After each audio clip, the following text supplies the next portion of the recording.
കർത്താവിൻ്റെ അതിപരിശുദ്ധ നാമം ഇന്ന് പ്രഭാതത്തിൽ മഹത്വപ്പെടുമാറാകട്ടെ. എല്ലാ സഹോദരങ്ങൾക്കും വേഗം വരുന്ന യേശുക്രിസ്തുവിൻ്റെ അനുഗ്രഹീത നാമത്തിൽ ക്രിസ്തീയ വന്ദനത്തെ അറിയിക്കും.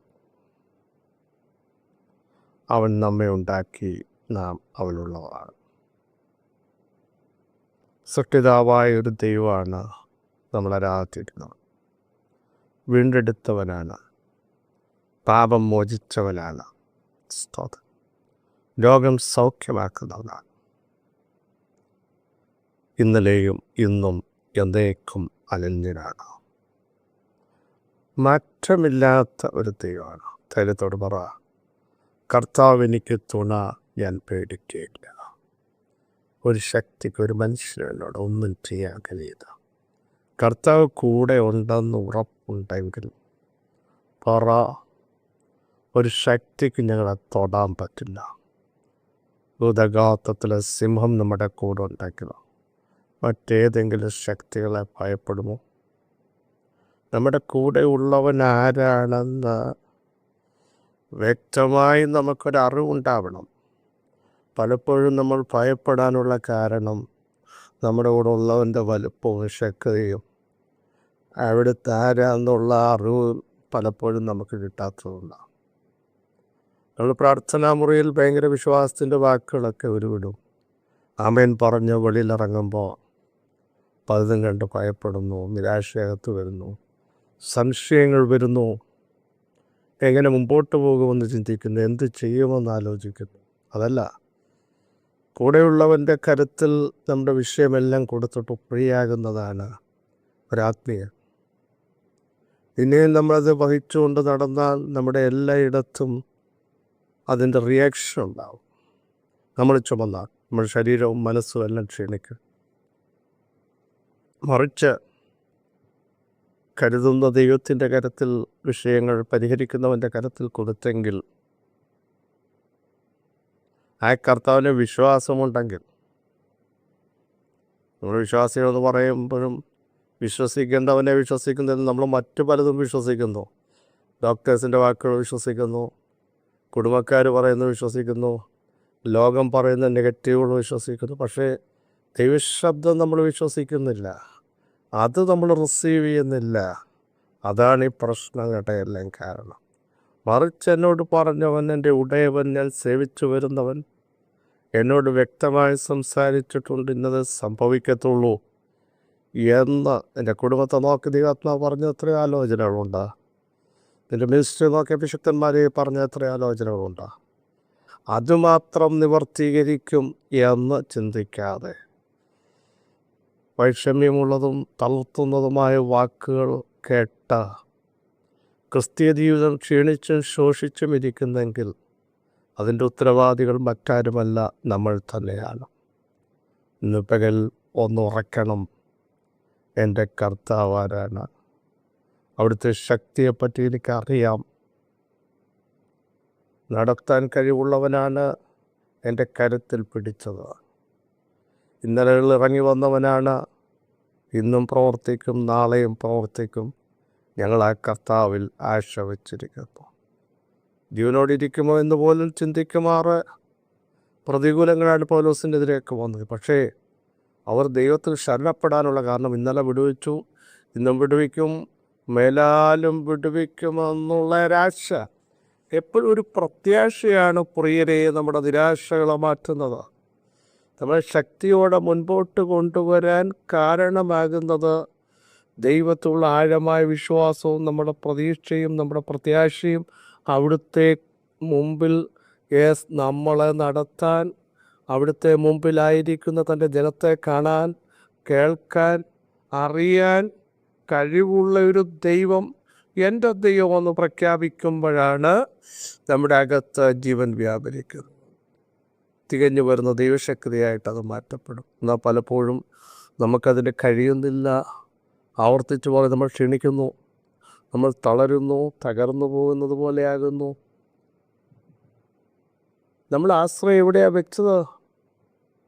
ആരെയാണ് വിശ്വസിച്ചത്? ആരാണ് കൂടെയുള്ളത്?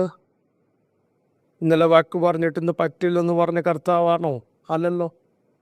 ഞാനോ ലോകാവസാനത്തോളം എല്ലാ നാളും നിങ്ങളോട് കൂടെ ഇരിക്കാമെന്ന്, ഞാൻ നിങ്ങളെ അനാഥരായി കൈവിടത്തില്ലെന്നും പറഞ്ഞ ഒരേ ഒരുവൻ നമ്മുടെ കർത്താവാണ്. ഞാൻ നിന്നെ സഹായിക്കാമെന്ന് പറഞ്ഞത് അവിടുന്നല്ലേ, വേറെ ആരെങ്കിലും ആണോ?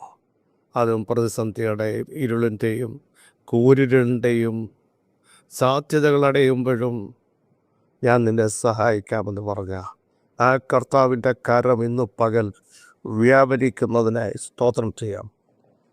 വളരെ പരിചയമുള്ളൊരു വാക്യം, 4 സംഘത്തിന് 1 വാക്യം. എൻ്റെ നീതിയായ ദൈവമേ, ഞാൻ വിളിക്കുമ്പോൾ ഉത്തരമരണമേ. ഞാൻ ഞെരുക്കത്തിലിരുന്നപ്പോൾ നീ എനിക്ക് വിശാലത വരുത്തി. എന്നോട് കൃപ തോന്നി എൻ്റെ പ്രാർത്ഥന കേൾക്കരുത്. ദാവീദ് എഴുതിയ ഒരു സങ്കീർത്തനമാണ്. തനിക്കെതിരെ കൂട്ടുകെട്ടുണ്ടാക്കി തന്നെ അപമാനിക്കുന്ന സമയത്ത് അകത്തു നിന്ന് പോലും തനിക്കെതിരെ കൂട്ടുകെട്ടുണ്ടാക്കി തുന്തരക്തം പോലും തനിക്കെതിരെ നിന്നപ്പോൾ താൻ ചവച്ച സങ്കീർത്തനമാണ്. നീതി നഷ്ടപ്പെട്ടപ്പോൾ, നിഷേധിക്കപ്പെട്ടപ്പോൾ താൻ പാടുകയാണ്, എൻ്റെ നീതിയായ ദൈവമേ, എനിക്ക് നീതി നൽകുന്ന ഒരു ന്യായാധിപതി വേണ്ട. കാരണം ഇനി എവിടെ നിന്നൊരു നന്മ വരും, ആർ നന്മ കാണിക്കുമെന്നൊക്കെ പലരും ദാവീദിനെ പറ്റി ചോദിക്കുന്നുണ്ട്. എല്ലാം അസ്തമിച്ചു, ഇനി ആരെങ്കിലും കരുണ കാണിക്കുമോ എന്നൊക്കെ ചോദിച്ചെടുത്ത് താൻ എഴുതിയ സങ്കീർത്തനമാണ്, എനിക്ക് നീതിമാനായൊരു ദൈവത്തിൽ വിശ്വാസമുണ്ട്. അടുത്ത് നോക്കൂ, ഞാൻ ഞെരുക്കത്തിലിരുന്നപ്പോൾ നീ എനിക്ക് വിശാലത വരുത്തി. പ്രിയരെ, ഇരുന്നത് ഞെരുക്കത്തിലാണ്. മുമ്പോട്ട് പോകാൻ പറ്റുന്നില്ല. എല്ലാ മേഖലകളും ഒതുക്കപ്പെടുകയാണ്, ഒറ്റപ്പെടുകയാണ്, സ്ട്രഗിൾ ചെയ്യുകയാണ്. അതാണ് ആളുകൾ ചോദിച്ച, ആരിനി നന്മ കാണിക്കും? 3 സങ്കീർത്തനത്തിൽ പറഞ്ഞു കേട്ടില്ലേ, അവന് ദൈവത്തിങ്കൽ പോലും രക്ഷയില്ലെന്ന് പറഞ്ഞ അടുത്ത സമൂഹം. അതിൻ്റെ അർത്ഥം അവർ പറയും, ദൈവം വിചാരിച്ചാൽ പോലും ഇവൻ രക്ഷപ്പെടില്ല. അങ്ങനെയൊക്കെ പറഞ്ഞ് ഞെരുക്കങ്ങളുടെ നടുവിലിരിക്കുമ്പോൾ ദാവീദ് പറയുകയാണ്, എൻ്റെ പ്രാർത്ഥന കേൾക്കുന്ന ഒരു ദൈവമുണ്ട്, അവിടുന്ന് എന്നെ വിശാലതയിലേക്ക് കൊണ്ടുവരും. കാരണം എന്നെ നിർഭയം വസിക്കുമാറാക്കുന്ന ഒരു ദൈവമുണ്ട്. അതുകൊണ്ട് ഈ പ്രതിസന്ധിയുടെ നടുവിലും ഞാൻ സമാധാനത്തോടെ കിടന്നുറങ്ങും. ദാനിയേൽ ഉറങ്ങിയില്ലയോ ബാബിലോണിയ സിംഹങ്ങളുടെ ഗുഹയ്ക്കകത്ത്? സ്തോത്രം. കഴിവില്ലാത്ത സിംഹമായിരുന്നു. നഖമുള്ള സിംഹം, പല്ലുള്ള സിംഹം, അംഗഭംഗമില്ലാത്ത സിംഹങ്ങൾ, ഉഷിരുള്ള സിംഹം. അതിൻ്റെ നടുവിലും ദാനിയേൽ സിംഹത്തെയല്ല നോക്കിയത്, ഉയരത്തിലേക്കാണ് നോക്കിയത്. പ്രാർത്ഥിക്കുന്ന മനുഷ്യനായിരുന്നു. സുഖമായിട്ട് തന്നെ ഉറങ്ങിയില്ലേ? ഇവിടെ ദാവീദിന് പറയാനുള്ളത്, ഞാൻ ഉറങ്ങും, കാരണം എന്നെ ഇതിൽ നിന്ന് വിടുവിക്കുന്ന, ഈ ഞെരുക്കത്തിൽ നിന്ന് വിടുവിച്ച വിശാലതയിലേക്ക് കൊണ്ടുപോകുന്ന ഒരു ദൈവമുണ്ട്. ഇതേ അനുഭവം താൻ മറ്റൊരിടത്തും ആവർത്തിച്ചു പറയുന്നു. ദൈവമേ, നീ ഞങ്ങളെ പരിശോധിച്ചിരിക്കുന്നു. 61 സങ്കീർത്തനം. വെള്ളി ഊതിക്കഴിക്കും പോലെ നീ ഞങ്ങളെ ഊതിക്കഴിച്ചിരിക്കുന്നു. നീ ഞങ്ങളെ വലയിലകപ്പെടുത്തി എന്ന് വെച്ചാൽ ചലിക്കാൻ പറ്റില്ല.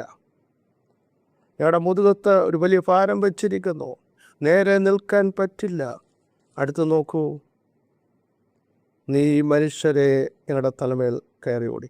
വരുന്നവരും പോകുന്നവരും എല്ലാ അഭിപ്രായം പറഞ്ഞു അല്ലേ?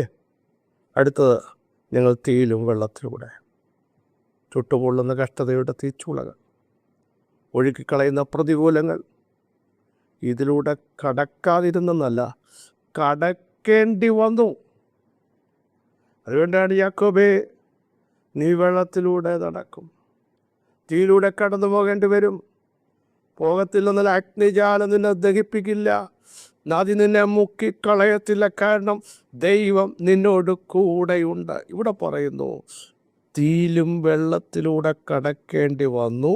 അടുത്ത വാക്യമാ പ്രസക്തം, എങ്കിലും നീ ഞങ്ങളെ സമൃദ്ധിയിലേക്ക് കൊണ്ടുവരുമെന്നല്ല, കൊണ്ടുവന്നിരിക്കുന്നു. കണ്ടോ, 4-ാം സങ്കീർത്തനത്തിലും ഞെരുക്കത്തിലിരുന്നപ്പോൾ വിശാലതയിലേക്ക് കൊണ്ടുവന്ന ദൈവം തീയിലും വെള്ളത്തിലൂടെ കടക്കേണ്ടി വന്നു.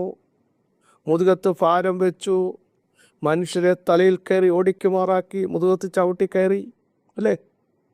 വലയിലകത്ത് ഒരു സ്റ്റെപ്പ് പോലും മുമ്പോട്ട് പോകാൻ ചലിക്കാൻ കഴിയുന്നില്ല. പക്ഷേ അതിൻ്റെ നടുവിലും വിശാലതയിലേക്ക് കൊണ്ടുവരുന്ന, സമൃദ്ധിയിലേക്ക് കൊണ്ടുവരുന്ന, ആത്മാവിൽ പുഷ്ടിപ്പെടുത്തുന്ന, പടക്കൂട്ടത്തിനെ പാഞ്ഞയിൽ അവളെ കരുത്ത് നൽകുന്ന, ചിലതിനെ കീറാനുള്ള ബലം നൽകുന്ന, വീണ്ടും തിരിച്ചു വരവ് നടത്തുന്ന, എവിടുന്ന് ഇറക്കി പോയോ അവിടേക്ക് മടക്കി കൊണ്ടുവരാൻ കഴിവുള്ള സർവശക്തൻ്റെ സാന്നിധ്യം, പ്രിയ സഹോദരങ്ങളെ, ഇന്നു പകൽ നമ്മുടെ കൂടെ ഉണ്ട്. ആര് നന്മ കാണിക്കും, എവിടുന്ന് വിടുതൽ വരും, ആര് ഇവരെ സഹായിക്കും, എങ്ങനെ നിൽക്കും എന്നൊക്കെ ചിന്തിക്കുന്നയിടത്ത് ഞങ്ങളെ സമൃദ്ധിയിലേക്ക് കൊണ്ടുവരുന്ന, ദൈവസാന്നിധ്യത്തിലേക്ക് കൊണ്ടുവരുന്ന, പിടിച്ചു നിർത്തുന്ന, വീഴാതെ വണ്ണം സൂക്ഷിക്കുന്ന, തിരിച്ചു വരുത്തുന്ന, മടക്കി തരുന്ന, നഷ്ടപ്പെട്ട ബലം തിരികെ നൽകുന്ന, ആത്മീയ മൂല്യങ്ങൾ തിരിച്ചു പിടിക്കുന്ന ഒരു സമയമായത്. എത്ര പേർ ഇന്ന് പകൽ ഒന്ന് സ്തോത്രം ചെയ്യും? ഞെരുക്കങ്ങൾ, വേദനകൾ, സങ്കടങ്ങളൊക്കെ ഉണ്ടെങ്കിലും അതിൻ്റെ നടുവിനും വിശാലതയിലേക്ക് കൊണ്ടുവരുന്ന, സമാധാനത്തിലേക്ക് കൊണ്ടുവരുന്ന, വിടുതലിലേക്ക് കൊണ്ടുവരുന്ന, സൗഖ്യമാക്കുന്ന, പുറത്തു കൊണ്ടുവന്ന, മാന്യതയോടെ നിർത്തുന്ന ദൈവത്തിൻ്റെ കാരണം ഇന്ന് പ്രഭാതത്തിൽ വെളിപ്പെടുക. വിശ്വസിക്കുന്നവർ സ്തോത്രം ചെയ്യും. സർവശക്തിയുള്ള ദൈവമേ, സ്വർഗീയ പിതാവേ, ഞെരുക്കങ്ങളും സങ്കടങ്ങളും, അകത്തുനിന്നുള്ള ചില ആക്രമണങ്ങളും യുദ്ധങ്ങളും കൂട്ടുകെട്ടുകളും കണ്ട വേദനിച്ച മനുഷ്യനെ വിശാലതയിലേക്ക് കൊണ്ടുവന്ന, അവരുടെ നടുവിൽ മാനിച്ച് തിരിച്ചുവരവ് നടത്തിയ ദൈവത്തിൻ്റെ കാരണം ഇന്ന് പ്രഭാതത്തിൽ ഞങ്ങളുടെ പ്രിയപ്പെട്ടവർ മേൽ വെളിപ്പെട്ടു വരട്ടെ. അത്ഭുതങ്ങൾ സംഭവിക്കട്ടെ. ദൈവമഹത്വം ഇറങ്ങുന്നതിന് സ്തോത്രം. അസാധ്യങ്ങൾ സാധ്യമാകുന്നതിന് സ്തോത്രം. പരിശുദ്ധാത്മാവിൻ്റെ ശക്തി വെളിപ്പെടുത്തുന്നതിന് സ്തോത്രം.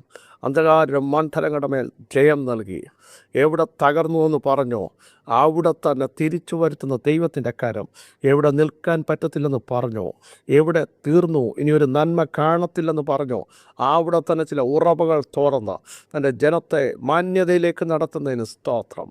വിടുതലുകൾക്ക് സ്തോത്രം, സൗഖ്യത്തിന് സ്തോത്രം, തുറന്ന വാതിലുകൾക്ക് സ്തോത്രം, ചിലതിനെ കർത്താവ് മൂവ് ചെയ്യിപ്പിച്ചതിന് സ്തോത്രം.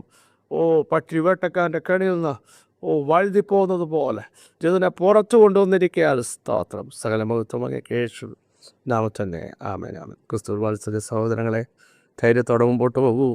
നമ്മുടെ ദൈവം അത്ഭുതങ്ങളുടെ ദൈവം, നമ്മുടെ ദൈവം വിടുതലിൻ്റെ ദൈവം.